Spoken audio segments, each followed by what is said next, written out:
Hello दोस्तों, मैं शिवानी गुप्ता। स्वागत है आपके अपने यूट्यूब चैनल दक्ष स्टडी सेंटर में। दोस्तों, आज की क्लास में हम लोग पढ़ने वाले हैं बिहार स्टेट 2024 का बाल विकास एवं शिक्षण शास्त्र से जुड़े प्रश्न दोस्तों, जो कि बाल विकास के बहुत ही इंपॉर्टेंट चैप्टर स्मृति और विस्मरण से संबंधित है, जो कि आपके एग्जाम में अवश्य है कि इस चैप्टर से प्रश्न आएगा। तो इसीलिए आप वीडियो के अंतिम समय तक अवश्य बने रहें दोस्तों। और यदि आप चैनल को पहली बार विजिट कर रहे हैं या पहली बार देख रहे हैं तो चैनल को बस सब्सक्राइब कर ले। और आपको अगर बाल विकास का पीडीएफ चाहिए दोस्तों तो दिए गए व्हाट्सएप नंबर पर कांटेक्ट करें, अपना डिटेल्स भेजें और महाराज सर के द्वारा आपको पीडीएफ प्रोवाइड करा दिया जाएगा। अतः बिना समय गवाए दोस्तों हम लोग पहले प्रश्न पर ध्यान देंगे, जो कि हमारा इस प्रकार है। सीखी गई बात को धारण करने और पुनः स्मरण करने में असफल होना। दोस्तों, हमारा प्रश्न क्या है? सीखी गई बात को धारण करने और पुनः स्मरण करने में असफल होना क्या है दोस्तों? ए में है विस्मरण है, बी में है स्मरण है, सी में है धारण है, डी में क्या है दोस्तों? चिंतन है। बताइए दोस्तों क्या होगा हमारा इसका उत्तर? सीखी गई बात को धारण करने और पुनः स्मरण करने में असफल होना हमारा विस्मरण है। विस्मरण है, ए ऑप्शन हमारा इसका उत्तर हो जाएगा, विस्मरण है। अगले प्रश्न पर ध्यान देंगे दोस्तों।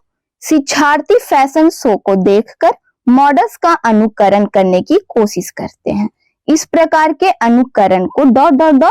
कहा जा सकता है। बताइए दोस्तों क्या कहा जा सकता है?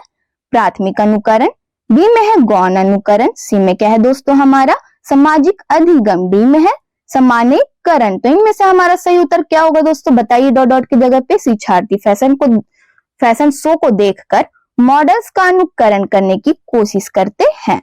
इस प्रकार के अनुकरण को क्या कहते हैं दोस्तों? क्या कहा जा सकता है? बताइए। सामाजिक अधिगम, सी ऑप्शन हमारा सही उत्तर है। सामाजिक अधिगम कहा जा सकता है, सी ऑप्शन हमारा इसका उत्तर हो जाएगा। अगला प्रश्न पर ध्यान देंगे दोस्तों, जो कि एग्जाम के लिए बहुत ही महत्वपूर्ण स्मृति और विस्मरण चैप्टर से संबंधित प्रश्न आपके सामने लाया गया है। तो हमारा प्रश्न है दोस्तों, निम्नलिखित में से कौन सा कारक स्मृति से संबंधित नहीं है? निम्नलिखित में से कौन सा कारक स्मृति से संबंधित नहीं है? ए में है पहचान, बी में है धारण, सी में क्या है दोस्तों? पुनः स्मरण, डी में है अनुभूति। तो इनमें से हमारा सही उत्तर क्या होगा दोस्तों? बताइए। अगर आपको किसी भी प्रश्न का उत्तर पता हो दोस्तों तो आप कमेंट बॉक्स में लिखकर हम लोगों को बता सकते हैं, ताकि पता चल सके कि आप कितना एग्जाम के लिए मेहनत कर रहे हैं। तो इसका हमारा उत्तर हो जाएगा दोस्तों अनुभूति। डी ऑप्शन हमारा इसका उत्तर है, अनुभूति। निम्नलिखित में से कौन सा कारक स्मृति से संबंधित नहीं है? तो अनुभूति, डी ऑप्शन हमारा इसका उत्तर हो जाएगा।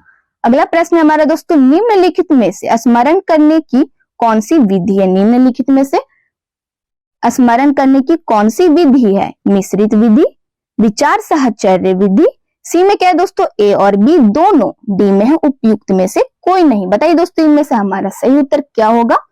निम्नलिखित में से स्मरण करने की कौन सी विधि है? मिश्रित विधि, विचार साहचर्य विधि, अर्थात सी ऑप्शन हमारा दोनों सही है। ए और बी दोनों हमारा क्या है दोस्तों? सही है। सी ऑप्शन हमारा इसका उत्तर हो जाएगा। अगला प्रश्न पर ध्यान देंगे दोस्तों, निम्न में से किस विधि का उपयोग स्मृति के मापन के लिए नहीं किया जाता है? निम्न में से किस विधि का उपयोग स्मृति के मापन के लिए नहीं किया जाता है? बताइए दोस्तों क्या होगा हमारा इसका उत्तर? ए में है प्रत्यय आहान विधि, बी में है तार्किक विधि, सी में क्या है दोस्तों? पहचान विधि, डी में है पुनः सीखना विधि। तो इनमें से हमारा सही उत्तर हो जाएगा दोस्तों इसका तार्किक विधि। बी ऑप्शन हमारा इसका उत्तर हो जाएगा तार्किक विधि। अगला प्रश्न पर ध्यान देंगे दोस्तों, फ्रॉइड के अनुसार ए में है ग्रहण किए या सीखे हुए तथ्यों को धारण करने या पुनः स्मरण करने की असफलता को विस्मरण कहते हैं, विस्मरण कहते हैं। बी में है दोस्तों फ्रॉइड के अनुसार विस्मरण का अर्थ है किसी समय प्रत्ययन करने पर भी किसी पूर्व अनुभव का स्मरण करने या पहले सीखी हुई किसी क्रिया को करने की असफलता। सी में क्या है दोस्तों? फ्रॉइड के अनुसार विस्मरण वह प्रवृत्ति है जिसके द्वारा दुखद अनुभवों को स्मृति से अलग का दिया जाता है। बताइए दोस्तों क्या होगा हमारा इसका उत्तर? बताइए दोस्तों इसका आंसर हमारा क्या है? डी में है उपयुक्त में से कोई भी नहीं। फ्रेयार्ड के अनुसार विस्मरण क्या है दोस्तों? विस्मरण वह प्रवृत्ति है जिसके द्वारा दुखद अनुभवों का स्मृति से अलग, यहाँ पे का नहीं होगा, कर होगा, अलग कर दिया जाता है। तो इनमें से हमारा सही उत्तर है दोस्तों सी ऑप्शन।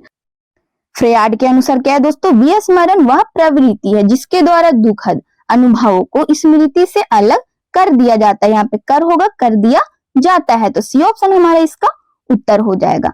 अगले प्रश्न पर ध्यान देंगे दोस्तों। आजकल बच्चों की गलत धारणाओं को वैकल्पिक धारणाएं कहने की एक प्रवृत्ति है, इसे कहा जा सकता है। आजकल बच्चों की गलत धारणाओं को वैकल्पिक धारणाएं कहने की एक प्रवृत्ति है, इसे क्या कहा जा सकता है? बताइए दोस्तों क्या होगा इनमें से हमारा सही उत्तर? ए में है बच्चों की समझ में सूक्ष्म भेद करना और उन्हें सीखने के प्रति निष्क्रिय रहना।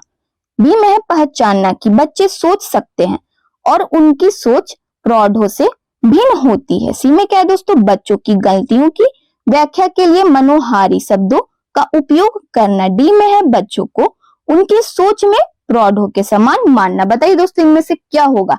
आजकल के बच्चे की गलत धारणाओं को वैकल्पिक धारणाएं कहने की एक प्रवृत्ति है, इसे क्या कहा जा सकता है दोस्तों? बताइए। पहचानना कि बच्चे सोच सकते हैं और उनकी सोच प्रौढ़ों से भिन्न होती है। बी ऑप्शन हमारा इसका उत्तर हो जाएगा दोस्तों, बी ऑप्शन हमारा इसका उत्तर है। अगला प्रश्न है हमारा दोस्तों, निम्नलिखित मापन के स्तरों में सबसे अच्छा कौन है? निम्नलिखित मापन के स्तरों में सबसे अच्छा कौन है? बताइए। नामिक, बी में है अनुपात, सी में है क्रमिक, डी में क्या है दोस्तों? अंतराल। तो इनमें से हमारा सही उत्तर क्या होगा दोस्तों? बताइए।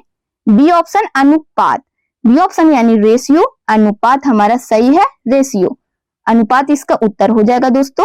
अगला प्रश्न पर ध्यान देंगे। सीखी हुई बातों को स्मरण रखने या पुनः स्मरण करने की असफलता कहलाती है, करने की असफलता कहलाती है। बताइए दोस्तों क्या कहलाती है? पुनः स्मरण, विस्मृति, संवेदना, स्मृति। तो इनमें से हमारा सही उत्तर क्या होगा दोस्तों? बताइए जल्दी। अगर आपको किसी भी प्रश्न का उत्तर पता हो दोस्तों तो जरूर से जरूर कमेंट बॉक्स में लिख दिया कीजिए, ताकि पता चल सके आपको कि आपकी एग्जाम की कितना अच्छा तैयारी हो रहा है, आप तैयारी कर रहे हैं या नहीं। बताइए दोस्तों क्या होगा हमारा इसका उत्तर? तो इनमें से हमारा सही उत्तर क्या होगा दोस्तों? बताइए। बी स्मृति, बी ऑप्शन हमारा इसका उत्तर हो जाएगा। सीखी हुई बातों को स्मरण कर रखने या पुनः स्मरण करने की असफलता को, अगर हम लोग कोई भी बात को सीखते हैं दोस्तों, कोई भी कार्य को सीखते हैं और पुनः क्या करते हैं? भूल जाते हैं या पुनः याद करते हैं, पुनः स्मरण करते हैं, तो उसको हम क्या कहते हैं दोस्तों? विस्मृति कहते हैं। बी ऑप्शन हमारा इसका उत्तर हो जाएगा। अगला प्रश्न है हमारा दोस्तों, निम्न में से कौन सा, निम्न में से कौन सा विस्मृति का कारण नहीं है? निम्न में से कौन सा विस्मृति का कारण नहीं है? बताइए दोस्तों।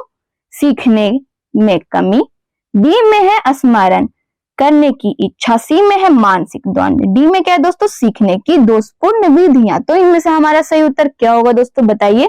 स्मरण करने की इच्छा, बी ऑप्शन हमारा इसका उत्तर हो जाएगा। अगला प्रश्न पर ध्यान देंगे दोस्तों। आगमनात्मक तर्क के स्तरों में कौन सी शामिल नहीं है? बताइए दोस्तों कौन सी शामिल नहीं है? ए में है अवलोकन, बी में है प्रयोग, सी में है सामान्यीकरण, डी में है कल्पना। तो इनमें से हमारा सही उत्तर क्या होगा दोस्तों? बताइए। कल्पना, डी ऑप्शन हमारे इसका उत्तर हो जाएगा, कल्पना। अगला प्रश्न है हमारा दोस्तों, संघनन। संघनन का सिद्धांत निम्न में से किसकी व्याख्या करता है? अधिगम का, स्मृति का, या अभिप्रेरणा का, या सृजनात्मकता का? बताइए दोस्तों इनमें से सही उत्तर हमारा क्या होगा? स्मृति का। क्या दोस्तों? स्मृति का व्याख्या करता है, बी ऑप्शन हमारा इसका उत्तर हो जाएगा, स्मृति। अगला प्रश्न है हमारा दोस्तों, स्मृति स्तर एवं बोध स्तर के शिक्षण प्रतिमान की संरचना में कौन सा सोपान उभयनिष्ठ है? कौन सा सोपान उभयनिष्ठ है? तो इनमें से हमारा सही उत्तर क्या होगा दोस्तों? ए में है अन्वेषण, बी में है सामान्यीकरण, सी में क्या है दोस्तों? तैयारी, डी में है प्रस्तुतिकरण। तो इनमें से हमारा सही उत्तर है दोस्तों सामान्यीकरण, बी ऑप्शन हमारा इसका उत्तर हो जाएगा, सामान्यीकरण।